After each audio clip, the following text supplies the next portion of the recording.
stampingelegance.com, my YouTube channel. My name's Jan Radu. I'm an independent Stampin' Up demonstrator here in Perth, Western Australia. I am bringing a project to you today that I had a bit of a play in my craft room this week, and I did post this card on socials, on Instagram and Facebook. If you're not following me, you can search me on Stamping Elegance and yeah, follow along. So this one here was cased from the annual catalogue. Changed a few little things, but largely kept the colours. I absolutely love the combination that they used. So I had a bit of fun with that one. And then it turned into a bit of a play. It really is one of my favourite stamp sets. So this is High Tide from Stampin' Up. It has been in the catalogue. I think this is possibly the second year, maybe the third. Not sure. It hasn't seen enough ink as far as I'm concerned. I absolutely love playing with it. So I was playing around with this colour combination and I had a bit of a sort of just playing around with some fun folds. I haven't quite finished the inside of that one there. So I thought we'd use this as an inspiration for what we'd make today. And a few little tips I wanted to point out. You know, as crafters, I've been crafting for over a decade. Some of you might be new, some of you might have been crafting for longer than that. And we learn these techniques along the way, and then, you know, you learn the next technique and the next one, and you forget about those really cool things that you've learned or used in the past. So a few things I'm going to show you today is creating this background here, which is like inking up our embossing folders. So I've used the brick and mortar 3D folder there and just laid some ink down on it and created that really cool look. And the other thing is as well that we tend to know how to do but don't do very often is just a bit of masking. So I thought I'd show you how I've first stamped the earth or the hill here, the sand, and then masked it to put the water in at the back there too. So they're the two things that I wanted to highlight in today's video. We're going to do an easel card. I'm going to do my best to give you the measurements along the way. I may miss a few. If so, I'll have them on my blog, so you can head to stampingelegance.com and get all the detailed measurements from there. So the first step is to create our base easel. So I have cut a piece of grey granite cardstock in half, and I am going to score it at... I'm going to score it at 14.8, which is half, and I've just marked it with pencil here, so I'm going to score it at 14.8. I'm just matching my pencil mark up with the Stampin' score. And then I have also marked it at 22.2. I know that sounds very, very particular. And that's basically scored it in half and then scored it in half again. So that's all the scoring we need to do. Just furnish those score marks with the bone folder there. And this one here, I think I'll go that way. Okay, so that's the first step. So the base of the easel card is what we're going to do is we're going to decorate the front. And normally you would open it up and have your sentiment, etc. But we're going to put a little label here that will allow us to fold it up as an easel. So that is the basis of an easel card. So the next thing we're going to do is create our stamped background. So I have cut two pieces of Whisper White. These ones are 10 by 6.9, and that's just so that they will pop into those two scored sections nicely. So it's so simple to do the inking in the embossing folder, and I really don't know why I don't do it more often. You kind of need a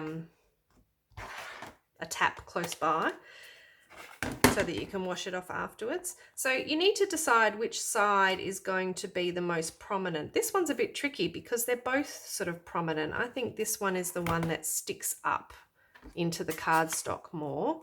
So I'm just going to wipe my ink pad along there. You can have a light hand if you just want a little taste of ink, or a heavier hand if you really want the pattern to come through. Don't know what that qualifies as, somewhere in the middle. And then I'm just going to, and I say carefully because you don't want to smudge the ink after you've put the cardstock down. So I'm just going to lay my Whisper White down and then try not to move it. Can we get 2 in at once? Oh, I think we can. And then we'll lay the next one down and then try not to move it. And also just to try to keep them as straight as possible so that those mortar lines are straight. So once you've sandwiched it down, I'm just going to pop it into the big shot. So I've got my 3D embossing folder plate, my special plate, just to get that better impression. And I'll run that through the big shot. So let's see what impression we get on there. So as you can see, basically it transfers the ink through in the design of the embossing folder, which actually looks really cool. It's quite rustic looking. So ideally you would go and rinse this through the tap straight away. Okay, so our card base here, I'm going to get my Stampin' Seal. That should dry fairly quickly.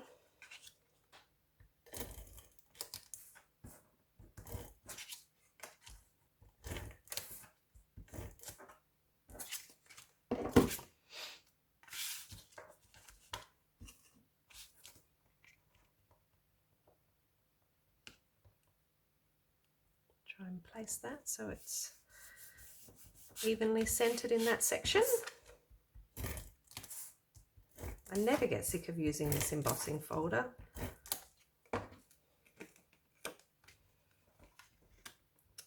And putting this one down, we obviously want to try and line the white Whisper White panels up on both sides there as much as possible.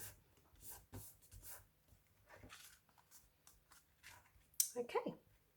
The next step I'm going to do is emboss a panel for inside the card. I've got a piece of Seaside Spray. This one is 10 by 14.3, and I'm just going to grab the subtle embossing folder and run that through the big shot. So I always like to, when I'm running through a 3D embossing folder, I just like to give a couple of sprays on my cardstock just to encourage the impression.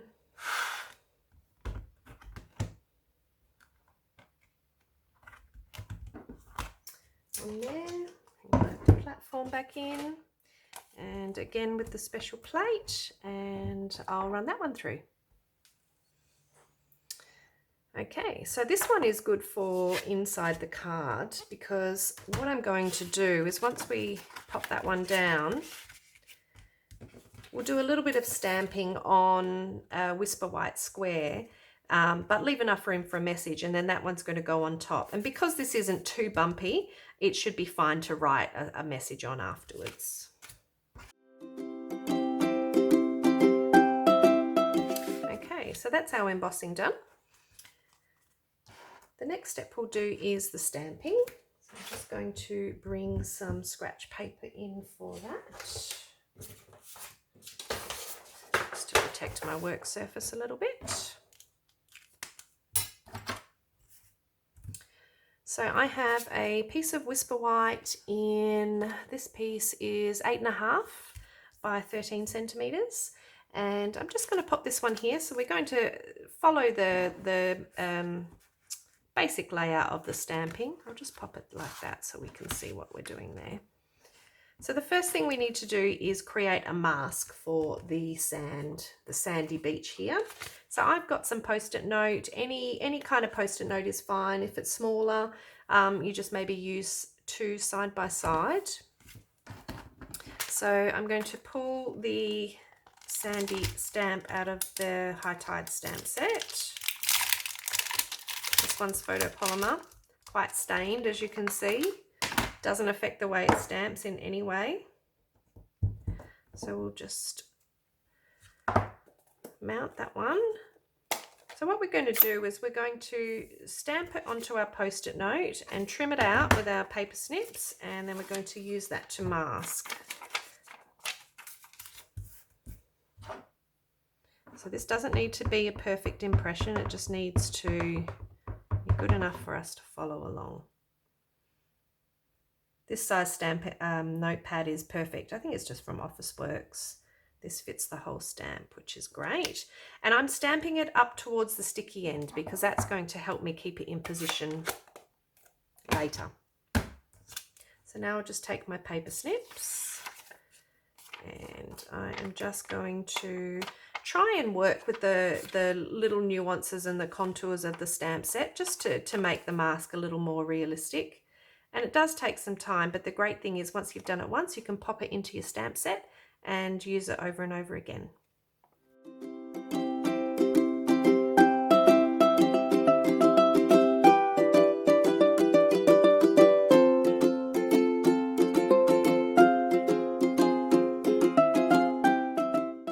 So I really like the way the lighthouse hangs over the edge there a little bit. So we're going to try and repeat that. So that means when we stamp, we want to try make sure we're placing the opening for the lighthouse close to the edge. With photopolymer, so I'm going to get my Stampin' Pierce mat, and that will just help get a better impression with the stamp. Not necessary for the red rubber cling because that's already built in some cushioning, but it really does help with the photopolymer. I would strongly suggest you grab one of these if you don't already have one. I know it's not actually listed in the catalogue, but it is available, so let me know if I can help you out with that. So I'm just going to place, I'm actually going to try and hang it over the end also. So what I might do is I'll just pop that one there. Just don't want that to go all over my mat. Okay, so I want to hang the stamp over the bottom, and I also want my lighthouse to be slightly hanging over. That's a lot to think of, isn't it? So I'll stamp that down there. And what that also does is leave me a little bit of space for my water here, which is exactly what I wanted. Okay, so for the next step, we're going to now place our mask over. Just line it up with the stamp, and if you've moved your scissors around like I did, you'll have some little nodules to match up to make sure you're covering the sand underneath. Does that make sense?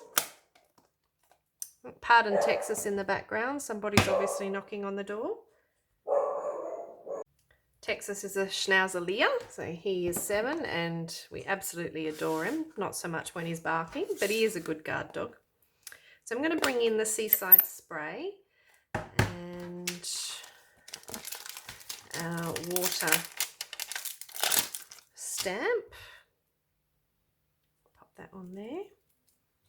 And now that we've masked our sand off, we can add the water and it'll be like it's flowing behind. So we definitely want to make sure that we fill up this section here. Okay. The great thing about this stamp is it's a builder stamp, so that you can nestle it in a line, and providing you kind of match it up, it's really quite realistic that it does look like it was a larger stamp. And then we'll just do another row behind there.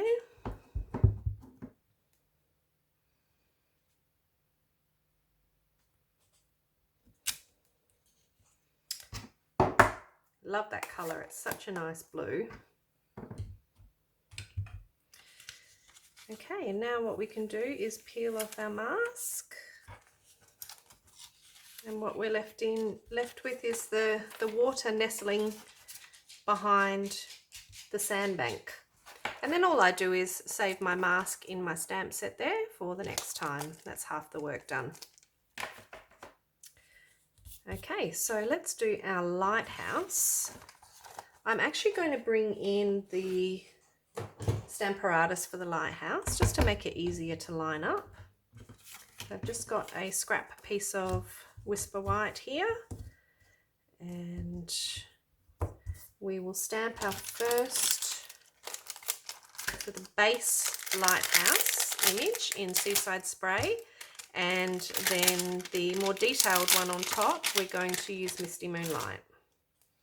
So I'm just going to line up that one there.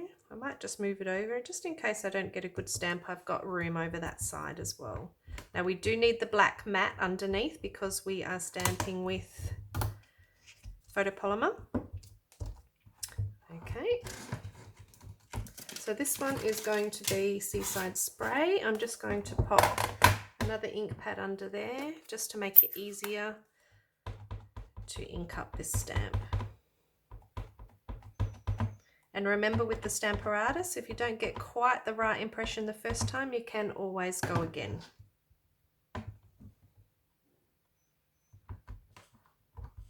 Pop that one down. And a little tip that I've shown before in my videos, sometimes the stamp can really stick to the paper. It doesn't always happen, but it makes it difficult to put the to get a second impression in exactly the same spot. So I just like to pop my bone folder through and just help hold the paper down as I lift it up.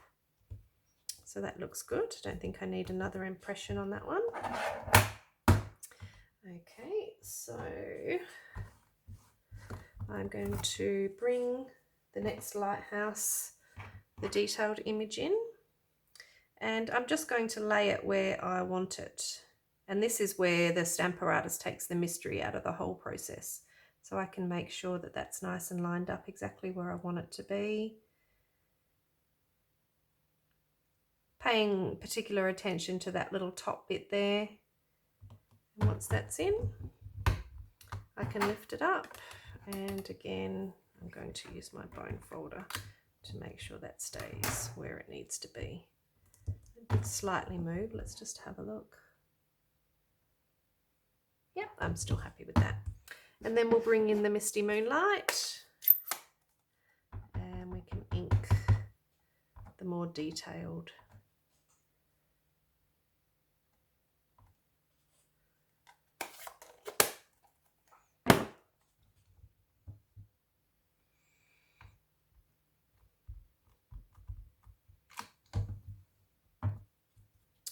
Lovely. There's a lot of ink on there, so we're just going to avoid the need to touch it for a second. Let it dry off. That's what happens when you have these nice juicy ink pads. Our words aren't quite coming out right today, are they? So that's the lighthouse. Now I'd love to say we have a die set that matches this, but we do not, so we'll be fussy cutting. We'll just let that dry for a second. Once that one's fussy cut, what we will do,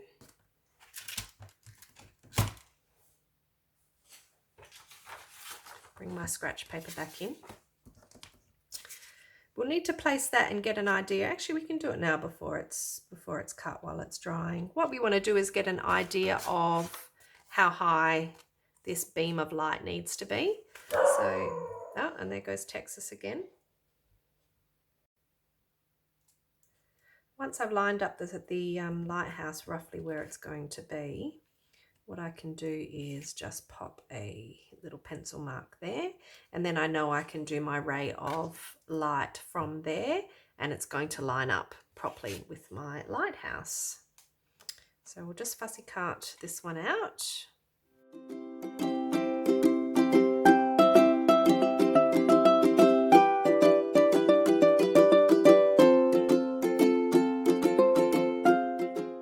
You can see with the Stamparatus that's really lined up beautifully. I think that's probably the best lining up I've had so far with this stamp. So let's just check our paper mark our pencil mark I should say is accurate. Where are we? Yeah, that looks pretty good. I had hoped the lighthouse might hang over a little bit more, but that's okay. Maybe what we'll do actually is trim down the white panel just a smidge. Let's trim that down just a little bit. And now we should get a little bit more of that effect. Yeah, that looks good to me. Okay, so we'll bring our piercing mat back in. And let's do our ray of light.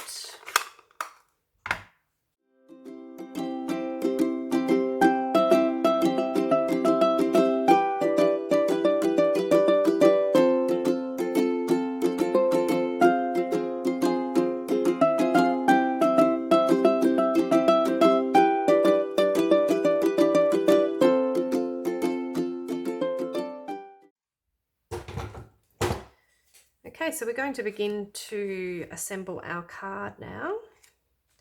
So that one is going to adhere to the bottom, but not the top, and then it will pop up like that once it's on the easel.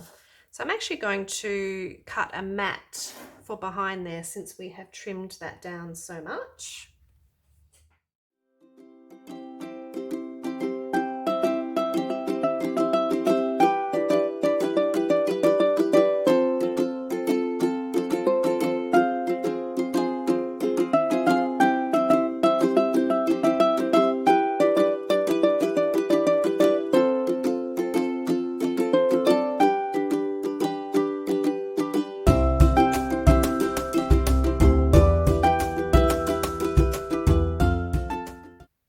So I've got the lovely Labels Pick-a-Punch here. I'm going to use that to create our stopper for our easel card here. And I was going to put a sentiment on there, but then I decided I might just repeat the water stamp. I thought that would look quite cool. So we'll give that a go. Again, we are winging it, so let's just see. So I've got my first strip is cut to not the smallest channel in the punch, but the second one. So that's 1.9 or 3/4 of an inch. And we're just going to do a repeat stamp here. And then we can decide how long we would like the label. I think this one we will cut at 8. So I'm just going to trim off the end that doesn't have the water. So I'm going to start with a label size of 8. And let's go ahead and punch it. And I'm going to use the fancier side. So I'm going to turn it over and I'm going to slide my cardstock in. And then I'm just going to eyeball it down this end and wiggle it around until it's evenly spread on either side of that punch. Turn it over and do the same thing. Just wiggle it around slightly if necessary and punch that one. So that's the first label, and hopefully you've seen my other video. I'll just pop a little link up here to the video. You can have a look and see how I talk you through the measurements of doing this. So essentially I measure my finished label, which is 7.5, and then I add 1.5 centimeters onto it for the next layer. So that takes us to 9. I encourage you to have a look at that video if you're having any questions at all with using this punch. So this strip is cut to 2.5 centimeters or 1 inch. And I'm just going to pop that through, wiggle that around.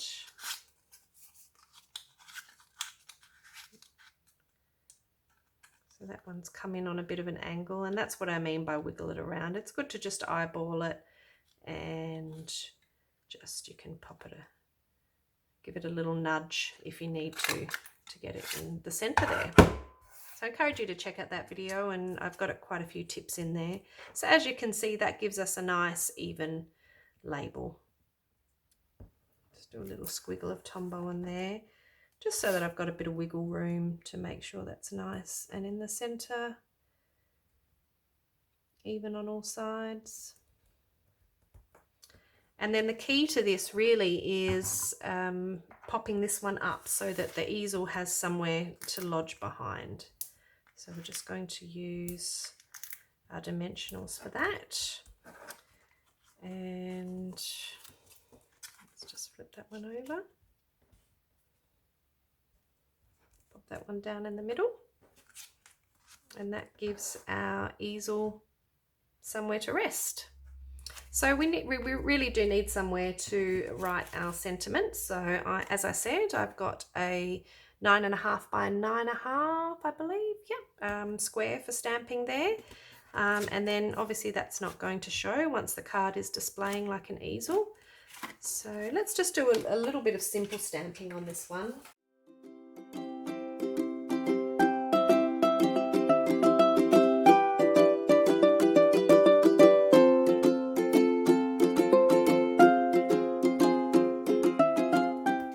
And there is our writing panel. So I hope you enjoyed that card today. I've actually never made an easel card before. I've looked at them many times and thought how cool they were. And once I made this one, I thought it would be really good to try to reproduce the look, which I think I have, but just in a slightly different layout. And the great thing about the easel card as well is it fits perfectly into your standard sized envelope, so you don't need to worry about that. And it's a bit of a nice feature for somebody they probably don't realise. You might need to point out to them that they can display the card like that. I really enjoyed making today's project. I hope you enjoyed the video. If you did, please hit that notification bell and subscribe, and you'll receive a notification anytime I upload a new video. If I can help you with any of the products today, please leave me a comment and I'll be in touch. Thank you so much.